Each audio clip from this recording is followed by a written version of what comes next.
and I would like to ask you some questions about Hashimoto's. Recently, we have been getting a lot of inquiries about Hashimoto's and what to do with it, where to begin. So typically, when you have clients like that come to you, how would you start your protocol with them? Well, basically, a lot of the time when people have Hashimoto's, they don't even know it. And because unfortunately, conventional medicine will just check something called thyroid stimulating hormone. And if it's within range, which is also not the complete picture of what the optimal range should be. Right, the ranges are quite wide, they're very broad, aren't they? And so when it's within range, let's say, those patients usually are sent home by the doctor and said there's nothing wrong with you. And so these patients leave feeling very deflated and frustrated because they have a whole slew of symptoms. And typically the Hashimoto's / hypothyroid patient has chronic fatigue, has a lot of stress, can have anxiety or depression, has issues with their gut, typically constipation because thyroid hormone is needed to move those bowels. Oh, I see. Yeah, and so what I'll usually do in the beginning is get a very good history starting from birth and kind of address a lot of the root causes of what can be going on that can affect the thyroid. The thyroid is very prone to toxins because it's a fatty tissue, so a lot can get stored right in there. Right. So if we have toxic overload, that's something to address. A lot of thyroid patients typically have issues with their liver because the liver is the main place where we see that T4, which is the storage form of thyroid hormone, transfer into T3, which is the active form of thyroid hormone. So if you have a sluggish liver, that's not going to happen. Right. And you can add fuel to the flame just by taking your thyroid hormone, but if you have a car that doesn't have any oil, you can put as much gas in it as you want. It's not going to go anywhere, right? So what you're saying is prior to supplementing or taking any medication, they probably need to address their liver first. Yes. Okay, yes. and how would they address their liver? Well, one of the great things that we do here at Neomed are liver cleanses. And so a lot of congestion can take place in the liver, even without having seen it on an ultrasound. And so just by doing a liver cleanse, we're able to see a lot of stuff come out. That's right. Which for me is cool, maybe not for others. Yeah.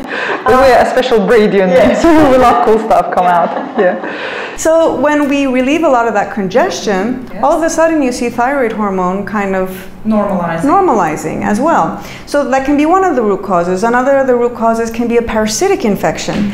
And there has been one case study noted where when a parasite was eradicated from a man with hypothyroidism, that his thyroid function went back to normal. That's amazing. Yeah. So by parasitic infections, you mean bacterial, viral, and parasitic meaning worms. Yeah, or even fungal, so overgrowth of candida. And all these kind of have to come along because there's an overgrowth, because anybody with an autoimmune condition, one of the prerequisites to having an autoimmune condition, according to a brilliant scientist called Dr. Alessio Fasano, is a leaky gut. Tell us more about leaky gut and how do we get leaky gut? So leaky gut is not something where, when I first heard the term leaky gut, I envisioned like being stuck in the bathroom for long periods of time, but it leaks. Yeah, right. That's not what it is. Okay. One of the functions of the intestines, besides absorbing our nutrients, is to act as a barrier between what can reside happily inside the intestine from the blood and the other organs.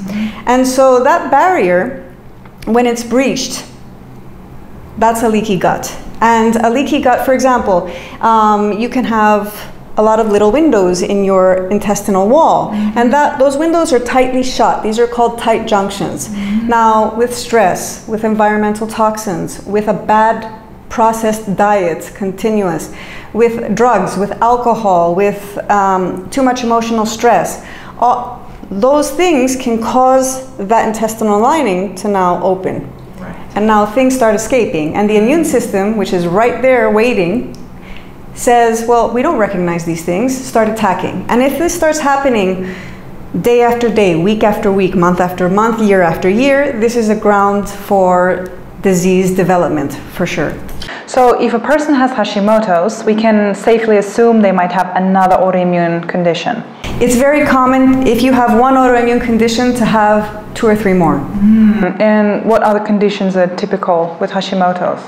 The typical Hashimoto's patient will definitely have, I've seen a lot of ulcerative colitis patients that have Hashimoto's. I've seen a lot of Raynaud's syndrome that have Hashimoto's. Hormonal imbalances are very closely tied with Hashimoto's. So a lot of PCOS, a lot of infertility. And so all these things can be addressed by healing that gut and healing the intestinal lining of the gut. Right, so a Hashimoto patient comes, we address the diet, we address the liver. What do we address next? Like we said before, if there's any parasitic infections, yes. So looking at viral infections, candida infections, parasitic, and dealing with those as well. Very good. Yeah. What can you tell us about iron and other deficiencies, mineral deficiencies? How do they influence Hashimoto's or patients with Hashimoto's? Well, that's a great question. A lot of the ingredients needed to formulate your thyroid hormones come from those ingredients.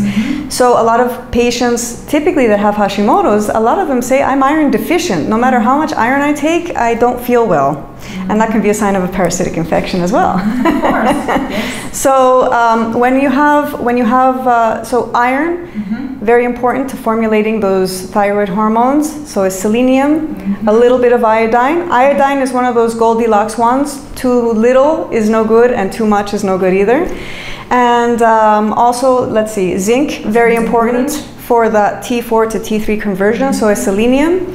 And so a lot of these minerals, let's not forget that parasites love taking up those minerals. There you go, yeah. So you could be supplementing all you want, you're not going to get to the place you need to be. Absolutely. Another thing I believe we need to mention here is the low stomach acid. Good one, yeah. About 40 to 50% of autoimmune patients have low stomach acid. Yes. And when you don't have enough stomach acid, you cannot absorb those minerals. That's right. Stomach acid is also needed to stimulate the pancreas to produce pancreatic enzymes that help to break down your food. So if you don't absorb your minerals, you don't absorb B12, which is not a mineral, it's a vitamin, but very important nonetheless in energy, in our neural pathways and the like. If we don't have enough stomach acid, we cannot break down our food properly. And this can cause constipation. It can cause food and the like to get stuck in our intestinal tracts. And this is food for the parasites, yes, of course. Great feeding ground for things like parasites and things like small intestinal bacterial overgrowth. 84% of people that have irritable bowel syndrome have SIBO. That's a huge percentage. So if we're not addressing these issues, which stomach acid is very important for, because stomach acid also helps to protect against bacterial overgrowths. So if you don't have enough, you're going to have too much bad bacteria in places that you shouldn't have. What about vitamin intake? So we address the minerals, we are addressing stomach acid, we're making sure that we are digesting the food properly. What kind of vitamins should a person with Hashimoto's be taking or making sure that they have enough of? Well, this is different for everybody because everybody has different issues, but for the most part, I do tend to give selenium as a supplement because studies have shown that selenium supplementation can help to decrease antibodies by half in 2 months. Oh, very good. And I believe with conjunction with vitamin E, the effect is even more potent. So vitamin E definitely here. What about vitamins like vitamin C, vitamin B group, anything else? The B complex vitamins are very important for the patient with Hashimoto's because those give us energy and those help us to extract energy from our food.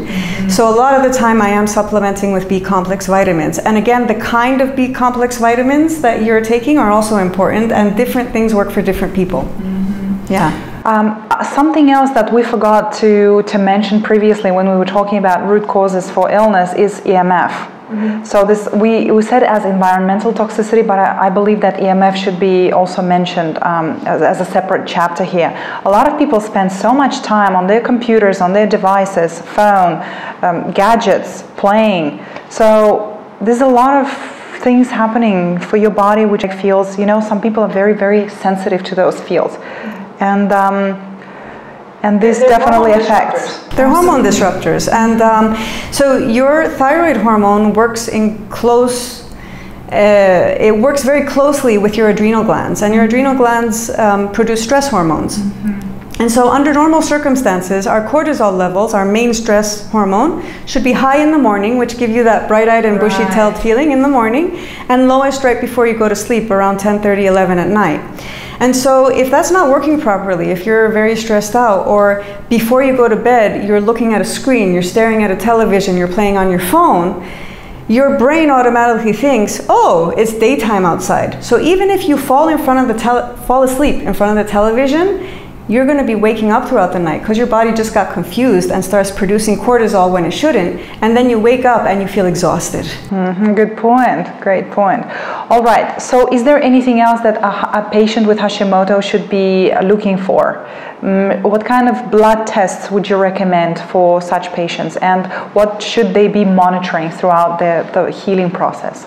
That's a great question, because like I said in another interview, a lot of people and a lot of doctors simply test thyroid stimulating hormone, and if you're lucky, a free T4. And so free T4, for everybody that doesn't know, is the storage form of thyroid hormone. And so it's better to do a more comprehensive panel. So we do test thyroid stimulating hormone, and most people feel their best between a range of 1 and 2. Okay. So a lot of lab ranges given for normal can be between 0.5 and 4.5. But if you're already at 4, we have a sluggish thyroid. And so that's the thyroid stimulating hormone, your free T4, your storage form, your free T3, which is your active form, your reverse T3. Reverse T3 is like a dud. It takes up the place of the receptor on the cell that free T3 should be connecting to. So if something else is blocking free T3, you're not going to. And reverse T3 is typically increased by a lot of stress or by an ongoing infection that's going on in the body. I would also do an ESR or a CRP, which are markers of inflammation in the body, to see how much inflammation is going on. And I would definitely do antibodies, your TPO and your thyroglobulin antibodies. And that's because antibodies can appear in the system 15 years before any problem with the thyroid appears. And so it can be kind of done as a good screening test too. So a lot of people just happen to stumble upon the fact that they have antibodies, but their thyroid is still okay. So if we catch it at that point, we can do a lot of good work.